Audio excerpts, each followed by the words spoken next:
Ma génération n'a pas beaucoup de raisons de se vanter. On n'a pas eu grand-chose pour nous. Mais il y a un truc dont on peut être fier, un truc où on met à l'amende toutes les générations passées et futures. On a eu les meilleurs dessins animés devant lesquels bouffer nos céréales le matin, grâce au Club Dorothée. Un espèce de moment d'insouciance de la télévision française qui diffusait des gamins des programmes beaucoup trop matures et absolument pas adaptés à leur âge. Et parmi ces programmes, Nicky Larson, évidemment. Donc autant dire que pour les gens de ma génération, l'adaptation de cette série faite par la France en film représente bien plus qu'un simple film. Ça représente un symbole, le symbole d'une époque glorieuse. Une époque qu'on n'a pas envie d'être vu souillée par un tâcheron qui adapterait Nicky Larson juste pour du fric ou par pur cynisme quoi. Ça a déjà été le cas avec Dragon Ball Evolution, on n'a pas envie que ça recommence avec Nicky Larson. Et c'est à cause de cette passion qui m'habite que j'ai sorti une vidéo assassine quand la première bande-annonce est sortie. Ce que j'avais vu dans la bande-annonce m'avait vraiment fait très peur. Donc franchement, énorme déception pour moi, mais même pas besoin d'aller voir le film, cette bande-annonce c'est une catastrophe, franchement c'est horrible. Et maintenant que j'ai vu le film, il est temps de vous le dire, monsieur Philippe Lachaud.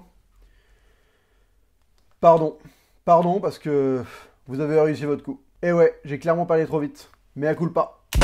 Avant de dire ce que je pense du film, je vais rapidement expliquer comment un mec comme Philippe Lachaud qui a 38 ans se retrouve aux commandes d'un projet aussi ambitieux que Nicky Larson. C'est un film qui a un budget de 18,5 millions d'euros quand même. Ça reste 10 millions d'euros de moins que La Ch'tite Famille, mais c'est quand même énorme. Philippe Lachaud, si vous ne le connaissez pas du tout, à la base c'est un acteur-comédien qui a fait des sketchs sur Fun TV au tout début, moi je m'en souviens, et ensuite il a créé la bande à Fifi avec lequel il a fait des sketchs pour le Grand Journal sur Canal+. Pour son premier film, on lui a associé un autre réalisateur, Nicolas Benhamou. C'est souvent comme ça pour les premiers films de comédiens qui sont pas réalisateurs, on les colle avec un réalisateur qui va être plus être un technicien pour être sûr que quoi qu'il arrive, techniquement le film soit correct. Et premier film, premier carton. Babysitting, c'est 2,3 millions d'entrées en France. Ce qui fait aux alentours de 15 millions d'euros de recettes. Alors que le budget était très bas, il était de 3,4 millions d'euros. Énorme rentabilité, je crois que c'était le film le plus rentable de l'année où il est sorti de très loin, en France. Ça leur permet immédiatement d'enchaîner avec la suite, Babysitting 2, boum, 3 millions d'euros, faites péter le champagne. Le film avait certes coûté plus cher, 9,5 millions d'euros, mais ça reste un succès, donc 2 films, 2 succès pour Philippe. Et la vraie confirmation, ça va être son premier film en solo en tant que réalisateur, Alibi.com. 3,5 millions d'entrées, ce qui va faire approximativement 23 millions d'euros de recettes en salle, pour un budget de 7,5 millions seulement. Avec ces 3 films, Philippe Lachaud a fait des cartons à chaque fois, et ça en fait le réalisateur français le plus rentable de la décennie. Forcément, tout ça, ça va ouvrir des portes, celle de pouvoir réaliser un rêve de gosse. Faut s'imaginer que Philippe Lachaud, il avait 9 ans quand Nicky Larson a été diffusé pour la première fois au Club Dorothée. Le mec était donc totalement la cible. Et j'aime imaginer qu'un jour, en bouffant ses chocs à pic devant Nicky Larson, il s'est dit « Un jour, Nicky Larson,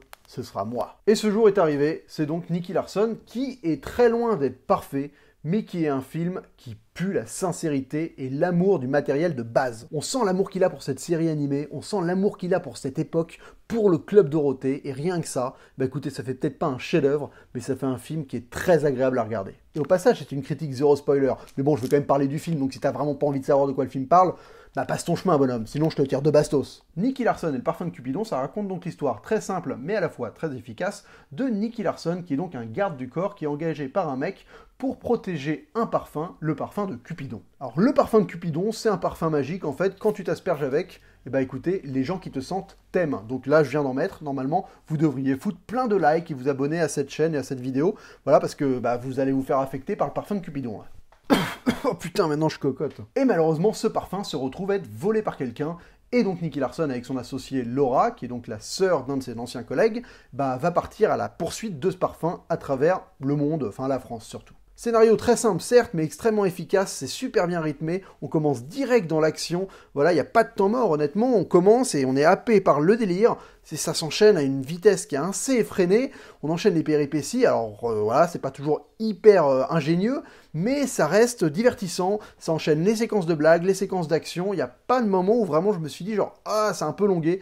Peut-être à 2-3 moments, il y a toute une partie de l'histoire avec des personnages secondaires, notamment avec Pamela Anderson, qui n'est pas forcément ce qui m'a le plus passionné, mais globalement, cette histoire de recherche de parfum, c'est vraiment prétexte, mais ça motive toute l'action, et ça fait que bah, on est embarqué dans cette aventure de manière assez assez efficace, quoi. Ce que j'aime beaucoup aussi, c'est le fait qu'il joue avec cette espèce de code de sérum d'amour. Alors aussi, dans le film, il y a un sérum de vérité, donc c'est des espèces de potions qui vont changer les états d'esprit des personnages, et il s'en amuse pas mal, donc il y a des moments où les séquences deviennent assez drôles, parce que d'un coup, les personnages agissent de manière différente de juste avant, parce qu'ils sont sous l'emprise d'une certaine drogue, et le fait d'avoir ces petites potions qui viennent jalonner le film, ça m'a donné un petit esprit manga. Je trouve que c'est quelque chose qui est très manga, d'avoir ces espèces de potions qui changent les gens, et les gens qui agissent de manière totalement saugrenue, et j'ai bien aimé, c'est un petit détail. Alors il n'y a pas tout qui est bien avec cette potion d'amour, par exemple, il y a notamment un personnage dont je vais parler un peu plus tard qui est vraiment agaçant, mais globalement, ces fluctuations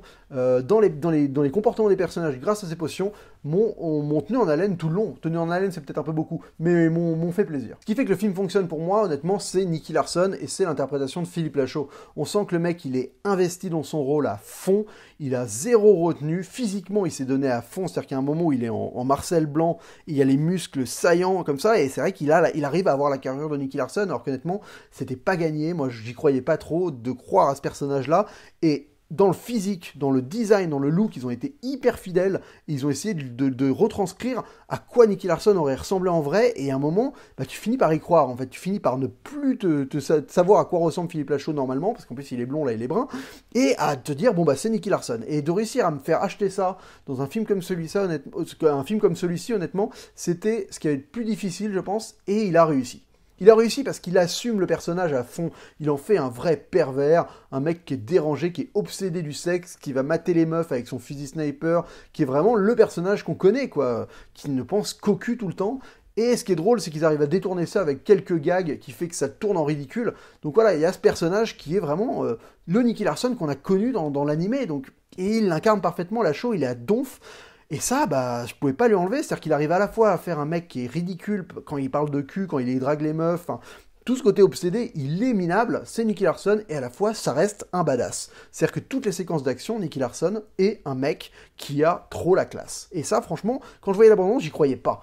Je me disais, mais non, il va pas réussir, il va nous faire un mec bidon, ça sent le côté parodique, le côté, je prends un personnage, et en fait, je comprends pas exactement qui c'est, mais si. Il a totalement compris qui était Nicky Larson, il en fait exactement ce que c'est supposé être. Un mec trop fort dans son taf, mais un putain d'obsédé sexuel. Et c'est exactement ça. Donc moi qui adore la série, honnêtement, je peux rien lui reprocher là-dessus, il a parfaitement incarné Nicky Larson en vrai. Ajoutez à ça Laura, qui est donc jouée par Élodie Fontenant. Alors, les deux sont en couple dans la vraie vie, et Laura, donc, il y a cette histoire un peu où c'est sa partenaire, mais justement, il y a une tension qui existe entre eux, et à la fois, le principe, c'est qu'il a promis à son frère de ne pas être avec elle, donc il se permet pas de la draguer, quoi. Et écoutez, ce binôme fonctionne du tonnerre. Il fonctionne parce que les deux acteurs ont vraiment une alchimie entre eux, ils s'éclatent, et tu sens qu'il y a un vrai truc qui existe, quoi. Et le truc intéressant, c'est que dans le scénario, ils exploitent ce binôme à fond, dans plein de situations différentes, dans plein de registres, et aussi bien dans la comédie que dans l'émotion. Et ça m'a plu. J'aime bien quand les comédies, à un moment, assument pleinement de se dire, je suis une comédie, certes, mais je suis aussi un film avec des personnages qui vivent des émotions, et qui vont aller au bout de leurs émotions. Et dans ce film, c'est ce qui se passe, et même si c'est pas... on va dire transcendant, j'ai pas pleuré ni rien du tout, mais au moins j'ai été touché par ce qui se passait, par ce binôme qui pour moi a une vraie courbe narrative, un vrai arche, un vrai développement, et j'ai été concerné par leur destin mutuel et cette relation entre les deux, et ce qui se passe dans le film m'a vraiment touché, et je trouve que c'est ce binôme et les deux interprétations qui sont hyper impliquées. Tu sens que Laura, elle le joue à donf, Nicky Larson, il le joue à donf, les deux ensemble, l'alchimie fonctionne, et ça fait que les personnages marchent. Par contre, autour de ça, il a calqué d'autres personnages qui, là, pour le coup, fonctionnent pour moi vraiment pas bien. Le premier, c'est le personnage de Pancho, qui est donc interprété par Tariq Boudali, et honnêtement, ce personnage, il fonctionne pas du tout. Ça me faisait peur dans la bande-annonce, et dans le film, il a aucun intérêt, tu l'enlèves du film, je pense que le film est mieux. C'est un personnage qui est agaçant, qui n'apporte rien d'intéressant, j'aime pas les blagues qui sont faites avec lui, il y en a une à peu près rigolote, mais elle est gâchée dans la bande-annonce en plus. Donc franchement, gros problème du film, c'est ce personnage-là. C'est un peu le problème de vouloir inclure ses potes, il y a un moment où ça passe pas toujours. Et le deuxième, c'est Julien Ruti, qui joue donc le rôle de Skippy, qui a un rôle qui est un peu plus important à l'histoire, parce qu'il est vraiment moteur de l'action, mais qui n'est pas un personnage qui est hilarant, qui n'est pas extrêmement sympathique. Et encore une fois, t'as pas forcément envie de t'intéresser à ce personnage-là aussi longtemps. Il y a toute une intrigue qui le concerne avec Pamela Anderson qui prend du temps. Et honnêtement, je préférerais être plus souvent être avec Nicky Larson qu'être avec lui. D'ailleurs, il a le droit à une séquence qui est extrêmement proche de celle qu'a eu Malik Bentala dans Taxi 5, une espèce de striptease improbable, et les deux séquences, on pourrait quasiment les mettre en même temps, tu verrais pas la différence. Après voilà, le reste du casting, il y a un peu tout, donc il y a Didier Bourdon qui pour le coup est vraiment pas mal, moi j'ai bien aimé, et en plus il y a un running gag sur lui qui personnellement m'a vraiment fait marrer à l'usure. C'est un gag qui a fini par m'avoir à l'usure tellement il l'exploite longtemps. Voilà, donc ça passe. Il y a Pamela Anderson qui est, bon, bah, son image d'être Pamela Anderson fonctionne dans son rôle, mais c'est quand même pas terrible, quoi. Elle joue pas très bien, son rôle est pas très intéressant non plus. Donc, ouais. Kamel Genfood qui joue Mammouth, pour le coup, physiquement, il est parfait dans sa gestuelle, dans son look. Donc ça, dès qu'ils font des références à Nicky Larson, ça fonctionne, quoi. Mais c'est des personnages rajoutés, greffés à ça, qui sont pas toujours terribles. Après, le reste, c'est les petits caméos. Il y a Audrey Lamy, il y a Gérard Jugnot, voilà. C'est plus des caméos qu'autre chose. Nicky Larson, ça se veut être une comédie d'action, donc on va essayer de comprendre en quoi la comédie fonctionnerait et en quoi l'action fonctionnerait. On va commencer donc par la comédie. Il y a plusieurs types d'humour qui s'enchaînent pendant le film. L'humour principal, je pense que c'est vraiment un humour graveleux, qui est quelque chose que Philippe Lachaud a l'habitude de faire dans ses films. Il y a notamment sur le sexe et sur la nudité, sur les sexes masculins, il y a une séquence du film qui est assez proche de quelque chose qu'on a pu voir dans Babysitting 2, où le fait de montrer des pénis, eh ben apparemment ça fait rire. Et moi je vous avoue que ça m'a fait rire. C'est de l'humour qui est bas du front, qui est vraiment basé sur voilà, de la bêtise sexuelle, mais c'est assez tourné en dérision, un peu en mode cartoon, qu'honnêtement, ça a réussi à me faire marrer à certains moments, quoi. Il y a un gag où un mec pense à attraper un flingue, en fait il attrape un pénis, tu vois. Voilà, c'est le genre de truc, ça me fait rire. Ça me fait rire parce que c'est assez osé, ça va assez loin dans l'humour pour que ça touche un truc qui, moi, me fait marrer. Mais je peux comprendre que ça fasse pas du tout rire certaines personnes, et je pense qu'il y a des gens qui vraiment vont trouver ça, mais tellement con, que ça va pas leur plaire, c'est vraiment pas subtil, quoi. Voilà, sur tout ce qui est graveleux, tout ce qui est lié à l'obsession sexuelle de Nicky Larson, tout ça, c'est vraiment... c'est pipi caca, gamin de 12 ans, pipi zizi, quoi. Quelle belle manière de parler d'humour, pipi caca, pipi zizi, waouh. Mais c'est à peu près ce qui se passe dans le film. Il y a pas mal de blagues qui peuvent, à mon avis, être aussi taxées d'homophobes, parce que voilà, on va un peu rire du fait que le mec devient attiré par les hommes, plus ou moins, parce que ça le met dans une situation inconfortable. Bon, moi, honnêtement, il y a des trucs qui m'ont fait marrer, notamment un fameux running gag avec Didier Bourdon, qui, pour le coup, à la longue, je vous dis, c'est vraiment drôle. En dessous de ça, il y a tout un humour totalement grotesque, limite cartoonesque, avec voilà, des délires, des vrais délires, dans lesquels il s'embarque à fond. Donc, par exemple, il y a un personnage à un moment qui va être suivi par des canards, et pendant toute une partie du film, il va être poursuivi par des canards. Voilà. Donc c'est une blague, c'est comme ça. Et ça, honnêtement, pas tout fonctionne, mais il y en a pas mal qui m'ont fait marrer. Par contre, il y a pas mal de blagues qui, pour moi, sont tombées totalement à la flotte, parce qu'elles étaient beaucoup trop prévisibles. Juste, tu comprenais la blague avant qu'elle te la soit montrée, et c'était vraiment dérangeant. Je pense à une blague du bouche à bouche à un moment, quand vous voyez le film, vous comprendrez, où ça dure une plombe et t'es là, tu sais très bien comment ça va finir. Et donc, quand ça. Enfin, pour le coup, moi, quand on m'a montré la blague, j'étais bah oui, bah vous avez. Enfin, je savais très bien que ça allait être ça, je vois pas en quoi c'est drôle, quoi. Mais la salle a rigolé, donc c'est peut-être juste moi qui n'ai perdu mon humour là-dessus, quoi. Et il y a une dernière couche de blagues qui sont en fait des espèces de références au Club Dorothée et aux différents programmes du Club Dorothée. Donc vous allez voir, c'est un peu des easter eggs, hein. Alors, il y a des vannes, il y a par exemple Ranma 1,5 qui va être mentionné à un moment, il y a Dorothée qui est dans le film, qui joue quelqu'un, il y a pas mal de programmes, voilà, les musclés, les chevaliers du Zodiaque, pas mal de trucs comme ça, Hélène et les garçons, qui apparaissent dans le film, soit par des répliques, soit par un truc visuel. Donc c'est pas hilarant, mais en tout cas ça fait plaisir quand t'as regardé tous les programmes qui diffusaient. Je pense que, moi je les ai pas tous captés, hein, par exemple, et ça doit...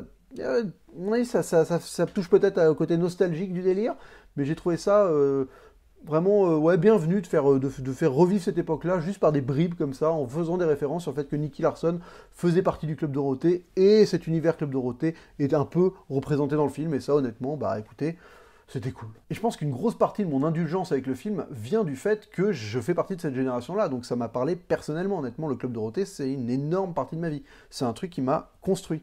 Donc le film joue sur cette fibre-là, et je ne peux pas mentir en disant que ça m'a pas touché. Quelqu'un qui est très jeune, qui n'a pas du tout connu cette époque-là, je pense que ça va beaucoup moins lui parler.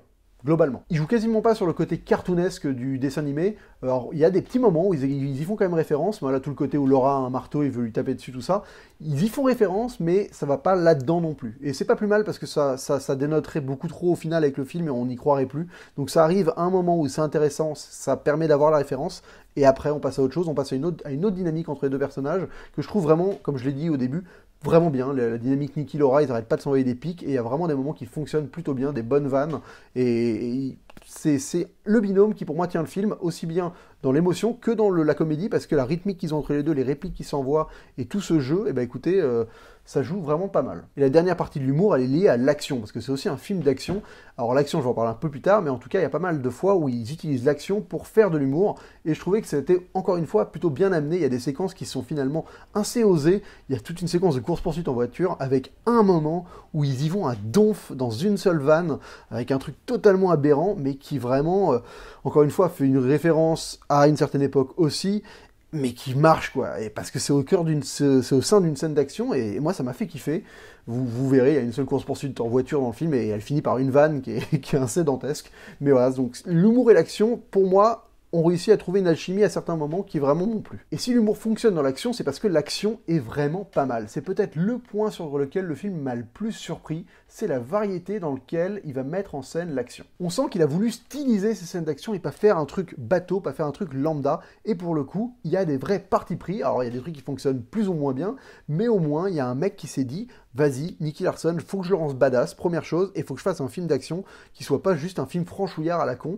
Donc il va essayer des trucs. Il y a toute une séquence de baston qui est par exemple filmée en point de vue subjectif, un peu à la manière du film Hardcore Henry, et qui est franchement pas mal foutu, quoi. C'est une bonne séquence d'action. En termes d'action, ça envoie du pâté, c'est bien fait, et déjà c'est une idée de se dire, bon voilà, la séquence d'action, elle va être filmée comme ça, quoi. Après, il y a des combats qui sont hyper nerveux, qui sont hyper cut. Il y en a d'autres où il va utiliser des espèces de plans à la bullet time, où il va changer la temporalité, faire des balles en effet numérique pour réussir à faire des plans un peu dingues. Voilà, il s'amuse, il varie, et je trouve que aussi bien les combats à main nue que les fusillades étaient de très très bonne facture et donnaient plus l'impression de sortir d'un bon film ricain en mode Deadpool que d'une mauvaise comédie française à la con. C'est cool parce que quand t'adaptes Nicky Larson, que le mec prenne l'action au sérieux et essaie de nous faire un truc qui a un peu de gueule, et bah déjà ça crédibilise un peu le personnage et même le projet en général, quoi. Parce que si tu fais juste un film à la con, bah moi c'était ce que je regrettais dans la bande-annonce, c'est que je sentais que ça allait être juste une comédie potache à la con, et bah le projet il tenait pas, parce que le film c'est plus que ça, Nicky Larson. Et là ça fonctionne parce que l'action est traitée sérieusement. Après j'ai quand même une vraie déception sur l'ambiance générale du film, aussi bien sur la lumière que sur les décors,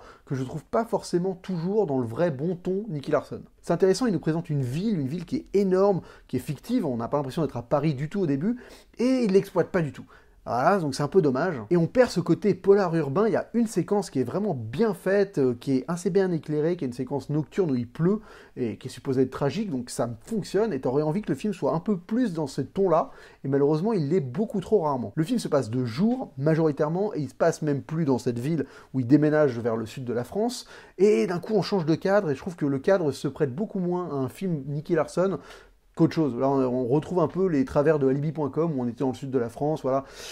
Ça fonctionne, je trouve, moins bien que ça aurait été mieux de conserver cet esprit polar urbain qui est vraiment, pour moi, le cœur de ce qu'est Nicky Larson aussi, quoi. Donc, un peu plus de scènes de nuit, ça aurait été mieux, de garder ce côté pluvieux, de se garder ce côté urbain avec des néons partout, voilà, être dans des rues. Là, on est souvent dans des parcs, on est pas à la plage, mais on est dans des villas, on est à la montagne, on est sur des routes, on est dans des usines, mais on est peu dans des rues. Voilà, donc c'est un peu dommage. Globalement, bah écoutez, vraiment bonne surprise, je pense que c'est un film qui est pas parfait, loin de là, mais c'est un film qui a été fait avec du cœur, qui correspond à la fois à ce qu'est Nicky Larson et à la fois à ce qu'est un film de Philippe Lachaud, donc fatalement, si vous aimez au moins l'un ou l'autre, vous allez, à mon avis, un peu vous y retrouver.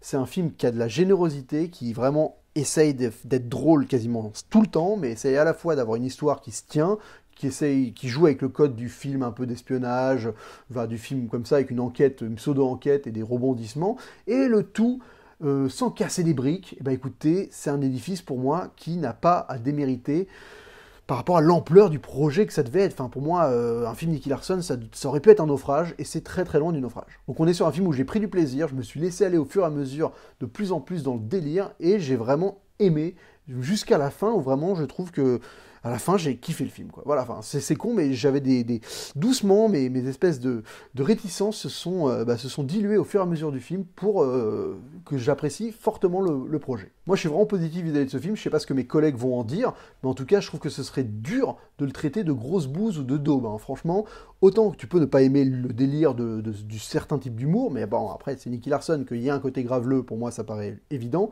Après, voilà, que les blagues ne te fassent pas toutes rire, c'est logique. mais de considérer que c'est vraiment une grosse merde, j'avoue que je pense que les gens, ils sont difficiles à plaire en termes de comédie dans ce cas-là, parce qu'à satisfaire en tout cas, parce que le film se donne, quoi, le film essaye, et honnêtement, rien que pour ça, je dois dire bravo, bravo Monsieur Lachaud, bravo, honnêtement, vous avez fait du très bon taf, pour la peine, bah écoutez, je vous tire dessus. Voilà, c'est tout pour cette vidéo. N'hésitez pas donc à mettre un pouce vers le haut parce que je vous ai mis mon petit parfum dans la gueule, donc normalement vous devez m'aimer, à vous abonner si vous ne connaissiez pas cette chaîne. Je fais plein d'autres vidéos de tout genre, mais toujours un peu sur le cinéma évidemment, des critiques et autres. Donc franchement, abonnez-vous, ça vaut le coup si vous voulez suivre l'actualité du ciné et entendre parler à un mec de ciné souvent, malgré mon masque et mon chapeau qui peuvent être ridicules. Je sais quand vos parents passent derrière, vous avez un peu la honte de me regarder, je sais, mais bon, écoutez, c'est le personnage comme ça, voilà, faut assumer. En plus un super t-shirt Star Wars, les gars, vous avez vu, hein, c'était pas un éléphant, voilà. En tout cas, merci beaucoup d'avoir suivi cette vidéo. N'hésitez pas à me balancer dans les commentaires ce que vous avez aimé ou pas de Nicky Larson. Si c'est une grosse bouse, n'hésitez pas à argumenter, parce que j'ai dit que vous n'aviez pas le droit de dire ça, mais apparemment vous pouvez l'écrire, donc si vous l'écrivez, expliquez-le moi, comme ça je comprendrai votre point de vue. Bref, on se retrouve très vite pour une prochaine vidéo. J'ai aussi un lien Utip, vous pouvez y aller, vous regardez des pubs, ça finance un peu ma chaîne, comme ça c'est cool, je me fais un peu de beurre dans les épinards, ça c'est bien. Voilà, en tout cas merci beaucoup d'avoir suivi cette vidéo, on se retrouve très vite pour une prochaine, et d'ici là j'ai envie de vous dire, comme d'hab, en fait je vais vous tirer dessus en vous disant bonne toile.